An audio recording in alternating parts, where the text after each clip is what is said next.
जाजपुर जिला दानगदी भवन भितर निम्नमानर कार्य करी ठिकादार डीएमए पांठी को लुटुवा नहीं आसिला संगीन अभियोग।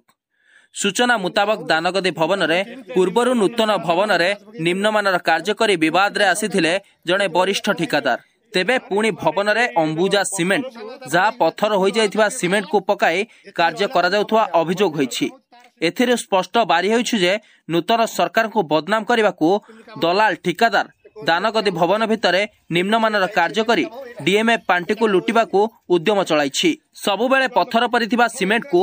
बाड़े गुंड करी काम करुथुवा मध्य अभियोग होईछि। जेतिके गुंड हेउछि सेतिकिरे काम हेउछि बोली जहा जणा पडुछि।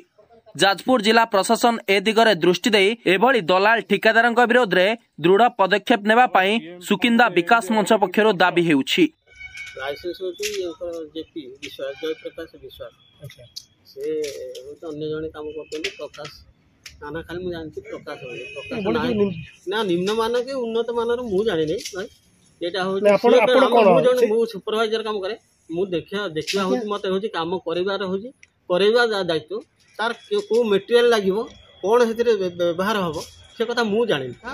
ई सीमेंट की नागिवो कि ना नागिवो सेटा होती मु कहि परिबे हां भांगी जे ताको लूट करचंती बोली जो भवन टी बर्तमान 2 महला घर मध्ये होईची सेठी अनेक जगह रे पत्थर सीमेंट थिला एवं ता सहित होईची फाटी थिला भांगी थिला बहुत जगह रे घर मु जानि नै ता पर पुणी विवाद रे आसिले जेपी विशाल कथा जो आपण उठेले जे पुणी निम्न मानर कार्य को जो अंबुज सीमेंट रे काम करचनी जो सीमेंट संपूर्ण रूपे पत्थर हो जाइची ताकू बाडेगिरी भांगिगिरी आपण करचनी जेतिकी भांगिला ताकू कामरे लगौचन ता फोपाडी जाउची सेठी जळंता उदाहरण आपण को जोडी गोळौचन सेठी अछि ना नै आपण पाखे पत्थर सीमेंट अछि ना वर्षा आइले आइबे सुनंदु रिसेंट वर्षा आइतिला जो सीमेंट गुडी को मुंडा हिची से सीमेंट हिची पड़ी ना आम कतरे कोन से गाड़ी ताले जेबळी एभळी निम्न मानर कोन आपण कोन कहजिवो जे कोटी कोटी लुटेरा कहजिवो ना कोन कहजिवो जो माने लुटुचन से लुटा